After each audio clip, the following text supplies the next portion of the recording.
A young fellow asked me about sponsoring him, and I take sponsorship pretty seriously. I'm going to have about a 2-hour meeting with somebody before I get into that. I mean, I spend more time buying a wheelbarrow than I do sponsorship sometimes. But I wanted to meet with this guy, so we met. And went in his, now here are the details of this thing. This guy's sober 13 years. And he told me that he just wasn't happy with the way things were going, that he had a sponsor, but it just didn't seem like it was working out well. And I said, okay, fine, I'll be glad to do it. The only thing I want you to do is responsibly discontinue that sponsorship. Thank the person for the service. And he said, yeah, okay, I'll do that. And he said, do you want to know who it is? I said, I don't need to know who it is. I don't really care. And he said, well, I'll tell you anyway. And it was his non-alcoholic counselor from treatment.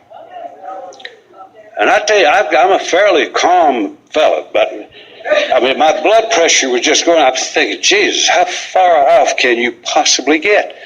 And so I didn't want to say anything until I got, so I could moderate. And so when I settled down and I said, my friend, let me make a suggestion to you. He said, what? I said, let me suggest that you've never had a sponsor. What you've had is the world's longest aftercare plan. And isn't that what it is? My God, the umbilical is still attached. Would it shock you to know that this fella had never had a home group, had never sponsored anybody? Would that shock you? Now, why would it? His basic affiliation, his basic loyalty was where he left. And he never let go. And he never grew as a member. So we had what we do when we meet is we negotiate how we're going to operate.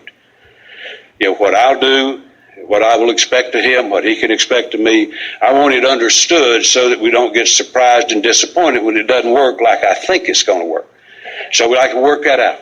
So I told him, I said, well, now, in all fairness to you, I'll tell you this, that you're going to have a home group. Doesn't need to be mine. I don't care where you belong. I just want you to belong. You're going to have to get involved in service, and you're going to have to start sponsoring some folks. And he just kind of blanched a little bit because obviously he hadn't thought much about that kind of stuff. And he said, well, okay, I'll do it. And so, you know, as a matter of fact, Thursday night, after our meeting, we're working with taking 10 people through the steps right now. And so we did that after the meeting. And he's turned into a fine fellow. He was our DCM. He's a GSR. He's a very active member of AA.